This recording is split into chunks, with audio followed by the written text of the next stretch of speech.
I'm Michael Polozola with the LSU Ag Center, and today I wanted to give an update on the daffodils we got planted. We planted several different things. We planted some mixed bulbs and then some individual plantings of ones.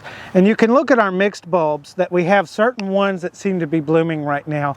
So this mix for some reason didn't have them all calibrated to come at the same time, and that's okay. You have a series of in and outs, and you'll have more color in this, but it'll just be sporadic, some here, some there, as opposed to, I think I kind of prefer having mass plantings of similar varieties.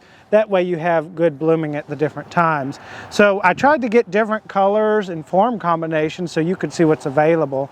This one has kind of a ruffled form in the center, your non-traditional, but it's becoming very much more popular, and I really like the complexity in the flower forms here. I've really enjoyed this one.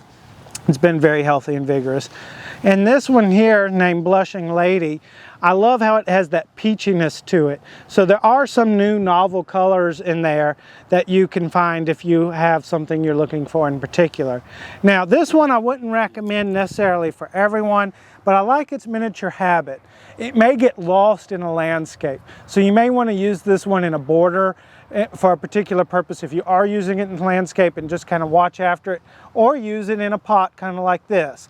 This is kind of an old style traditional bloom for it, but I really like the height it's got to it.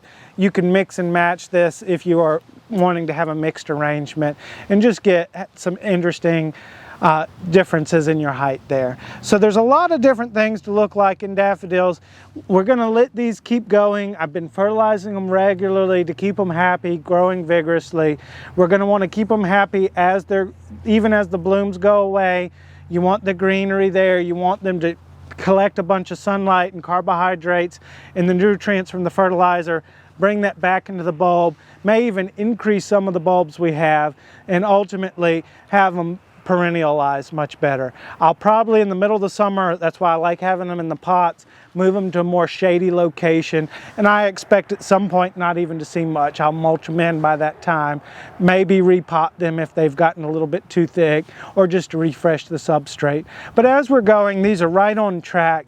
We're going to get much more enjoyment out of these because they're still in the blooming process, and we'll just work on some of that later maintenance later in the season.